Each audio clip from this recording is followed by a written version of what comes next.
चिंतित ना हो सका। वहां देवी लक्ष्मी के संग पार्वती भी हैं, वो संभाल लेंगे।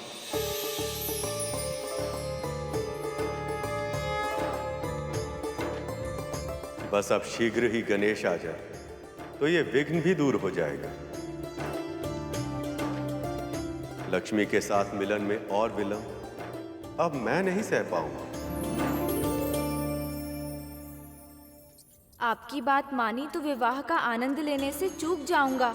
वहाँ मामा श्री विष्णु प्रतीक्षा कर रहे होंगे और मामी श्री भी तो मेरे आगे दिया जलाने के लिए तैयारी कर रही होंगी। अब चलिए, चढ़िए मेरे हाथ पर।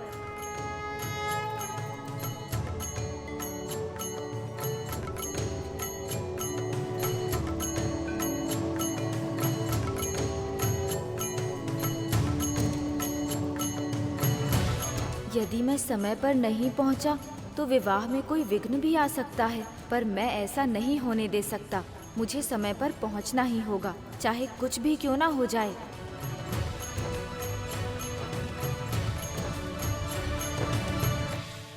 मैं बस इतना जानना चाहती हूँ, ऐसा क्या किया है इसने जो ये इतने सम्मान के योग्य बन गई?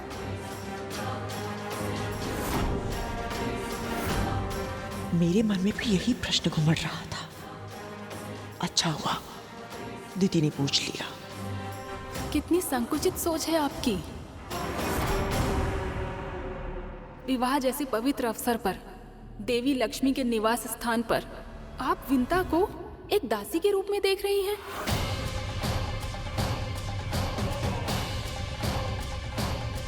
जबकि आप तीनों में केवल विंता ही है अपनी भक्ति की शक्ति से जो यहाँ तक पहुँच पाई है। और आपको तो ये बात पता है देवी दीदी कि शास्त्रों में भक्त का स्थान भगवान से बड़ा होता है।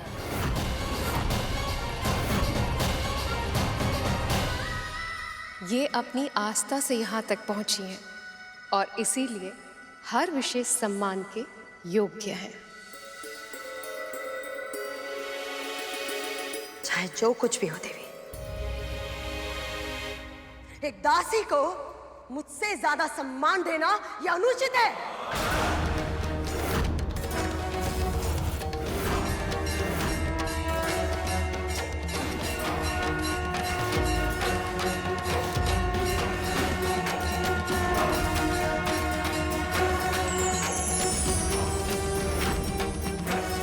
देवी पार्वती का शक्ति रूप, मुझे इस विंता की वजह से और कोई संकट नहीं मोड़ लेना है।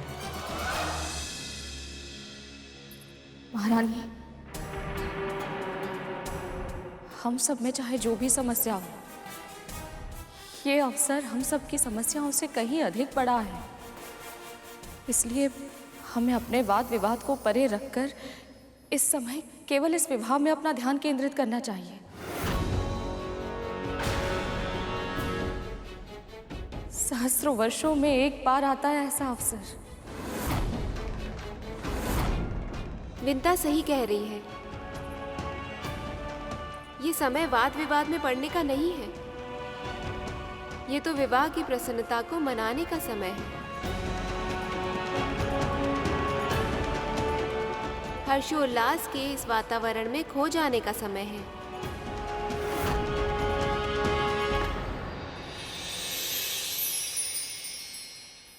महाराज बलि, आप तो त्रिलोक जय, सर्वशक्तिमान, सर्वज्ञानी है।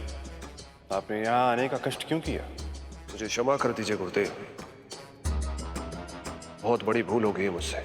भूल का आवास होने पर क्षमा करने से कोई लाभ प्राप्त होता नहीं है। कितना समझाया था मैंने आपको, और आपके मन में तो अमृत प्राप्त करके आत्मनिर्भर बनने की हट चढ़ पकड़ चुकी थी। उन्हें जीवित होने के लिए अपने गुरु पर निर्भर रहने की व्यवस्था से मुक्त होना चाहते थे आप।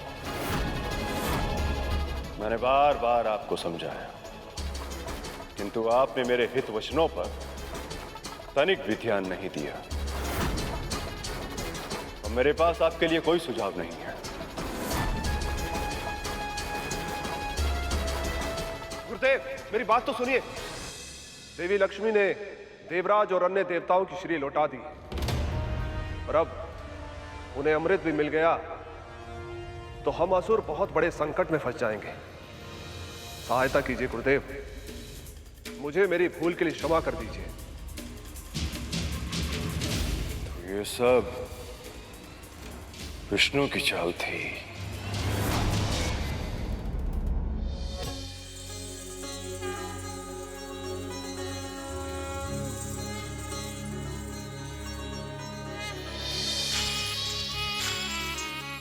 ये सारे दिए कितने सुंदर हैं, रंग बिरंगी और रत्नों से जड़ित।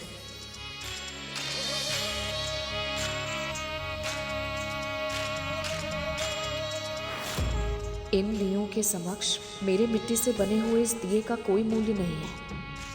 माता लक्ष्मी को विशेष लोगों द्वारा लाए गए विशेष दिए ही समर्पित होने चाहिए।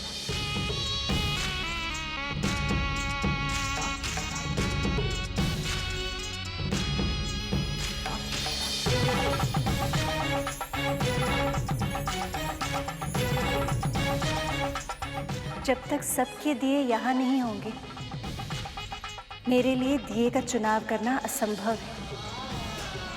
पर यहाँ तो सबके दिए पहले से ही रखे हुए हैं सखी। पर एक दिया ऐसा है जिसे यहाँ होना चाहिए, पर है नहीं।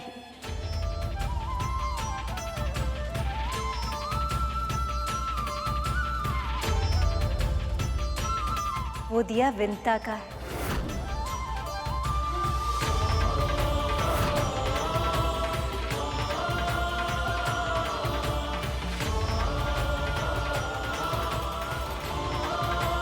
नहीं माँ, मेरा दिया इतना सुंदर नहीं है। विंता, यहाँ आओ। अरे आओ।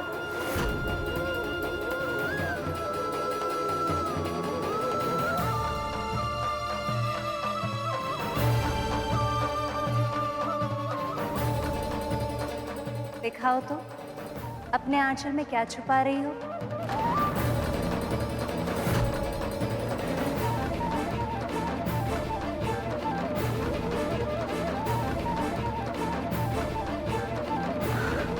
दिखाओ।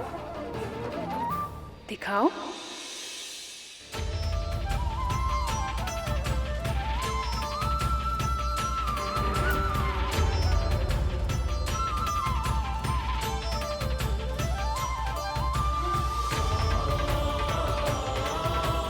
मिट्टी का दिया हमारे स्वर्ण और मणि जड़ित दिए के सामने इसका क्या महत्व है? कितना सुंदर दिया है ये। इसमें गणेश की मूर्ति भी है। अरे हाँ, ये तो और भी अच्छा है। गणपति भले ही प्रत्यक्ष रूप से यहाँ उपस्थित ना हो, पर इस दिए के माध्यम से हम उनका ध्यान कर सकते हैं।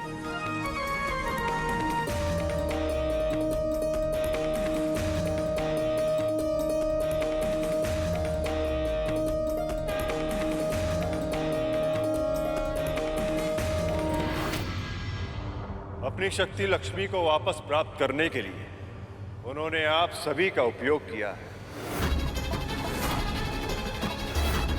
हाँ गुरुदेव, और अब उन दोनों के विवाह के लिए क्षीर सागर के मंथन को भी रोक दिया है। माया और छल विष्णु की कार्य पद्धति के अभिन्न अंग है। मैं जानता था और मैंने आपको चेतावनी भी दी थी, किंतु आपने अपने गुरु के ज्ञान का लाभ उठाना उचित नहीं समझा। आपने स्वयं अपने दुर्भाग्य को आमंत्रित किया है। कब होगी?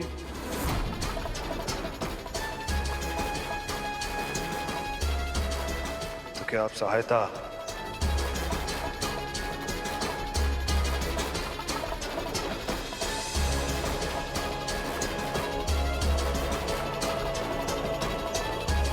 गुरुदेव ने सच में हमारा साथ छोड़ दिया। अभी सनेश से कौन बचाएगा हमें?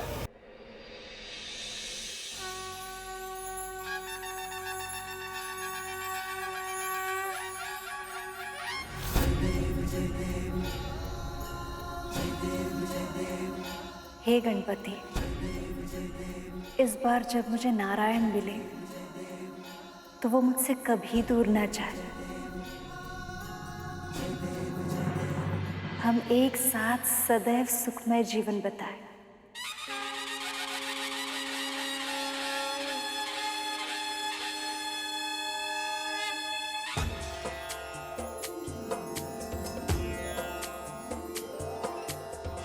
लाल चढ़ायो अच्छा गजमुख को, धूंधिल लाल विराजे सुत गौरी हर को, हाथ लिए गुड़ लड्डू साई सुरवर को, महिमा कहे न जाए लागत हूँ पद को।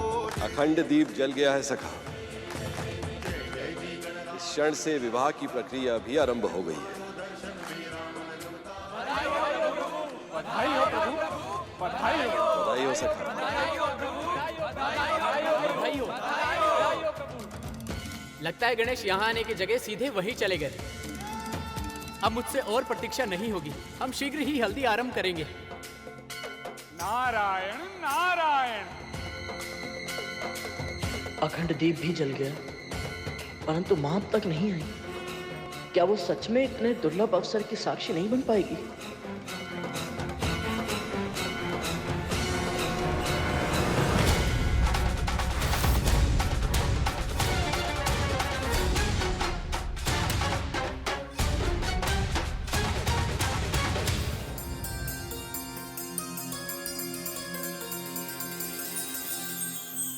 अरुण भैया,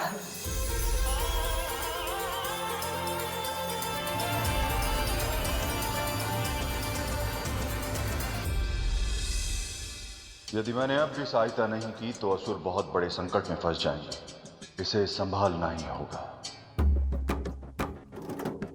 रुकिए महाराज।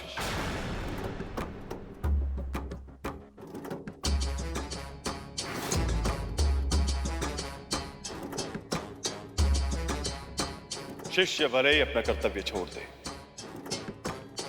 किंतु एक गुरु होने के नाते मैं अपना धर्म नहीं छोड़ सकता।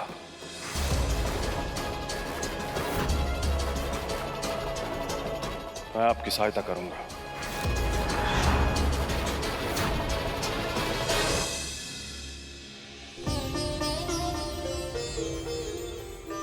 गरुड़ मेरे भाई, तो जानता है आज मैं बहुत प्रसन्न हूं। अब अपने परिवार के साथ कुछ आनंद के पल बिता पाऊंगा मैं। ये कल्पना ही मेरे रोम रोम को पुलकित कर रही है गरुड़।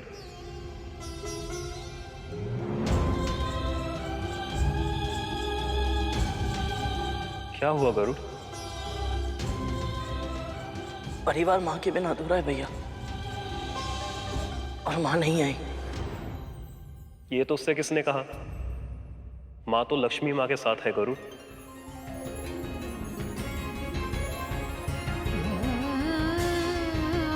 सच? मैं सत्य स्वरूप सूर्य का सारथी हूं गरुड़। मैं कभी झूठ नहीं बोलता।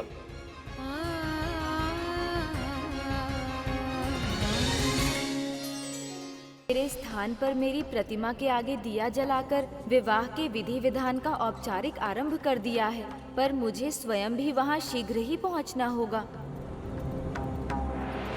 इतने वेग से क्यों जा रहे हैं प्रभु? मुझे भय लग रहा है। कुछ करना होगा। प्रभु क्षमा कीजिएगा, पर लगता है कि आपको निमंत्रण देना केवल औपचारिकता ही थी। क्योंकि यदि सच में आपको बुलाना होता तो आपके बिना विवाह की रीतियों का आरंभ थोड़ी ना करते वो सब। अब ये तो सब जानते ही हैं प्रभु कि आपकी उपस्थिति के बिना कोई भी मंगल कार्य आरंभ तो हो सकता है, पर पूरा नहीं हो सकता। उसके बाद भी उन सब ने आपके पहुंचने की प्रतीक्षा क्यों नहीं की? हो सकता है मुहूर्त बीता जा रहा हो। प्रभु कहीं ऐसा तो नहीं कि वहाँ किसी को आपकी उपस्थिति की आवश्यकता का आभास ही ना हो रहा हो? भैया, आप नहीं जानते कि आपने ये सूचना देकर मुझे कितनी बड़ी प्रसन्नता दी है। माँ, ये तो बस प्रसन्नता का आरंभ है गरुड़। मैं जानता हूँ कि माँ किसी से नहीं कहेंगी, पर उनको उनकी सेवा का फल मिल चुका है। भगवान दत्तात्रेय ने उन्हें सदैव सुखी रहने का और दास्ता से मुक्त होने का आशीर्वाद दिया है मेरे भाई। ये सत्य है मेरे भाई।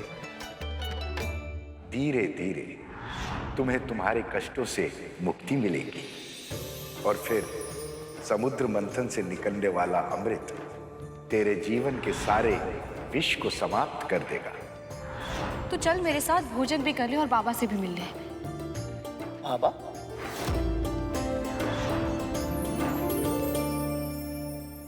मैं बहुत दुर्भाग्यशाली हूँ भैया।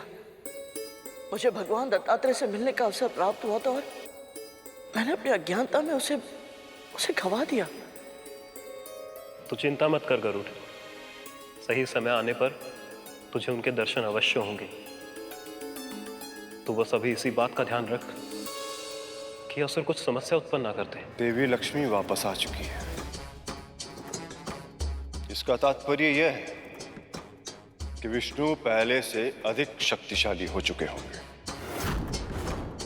यदि इन दोनों का विवाह हो गया तो ये देवताओं के लिए अति कल्याणकारी होगा। यदि ऐसा हुआ तो असुरों के लिए अमृत प्राप्त करने का स्वप्न देखना भी असंभव हो जाएगा। तो कितना भी प्रयास कर लें उन्हें अमृत कभी भी प्राप्त नहीं होगा।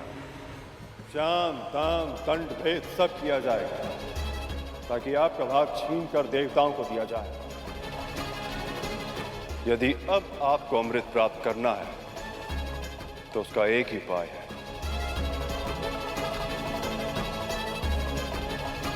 कर पाएंगे? कौन सा उपाय गुरुदेव? इस समय जब सभी का ध्यान विवाह पर केंद्रित है, आप सभी असुरों को मिलकर क्षीर सागर का मंथन करके उसमें से अमृत निकालना होगा।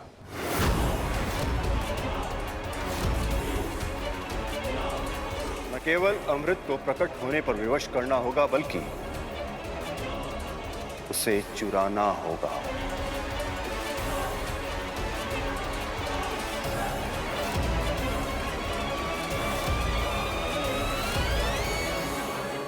अब तक इस मंथन का उद्देश्य मेरे लिए प्रभु विष्णु और माता लक्ष्मी का मिलन ही था भैया, परंतु ये जानने के बाद कि इस मंथन से निकलने वाला अमृत माँ की मुक्ति से जुड़ा है, मैं इसे प्राप्त करने की मार्ग में कोई रुकावट नहीं आने दूंगा। एक बार हम गुरुदेव की आज्ञा का पालन ना करके पाप कर चुके हैं, और ऐसी मूर्खता और फिर नहीं करेंगे। आपके वचन को ब्रह्म वाक्य मानकर उसका पालन करेंगे हम असुर। अमृत प्रकट होगा भैया, और मैं ये निश्चित करूंगा कि ये योग्य पक्ष को ही प्राप्त हो। मैं अमृत की रक्षा अवश्य करूंगा भैया, फिर चाहे इसके लिए मुझे अपने प्राण ही क्यों न देने पड़े। इससे पहले कि देवताओं की दृष्टि उस अमृत पर पड़े, हम उसे चुरा लेंगे। अब हम सारे असुर मिलकर मंथन करेंगे और अमृत को प्राप्त करेंगे।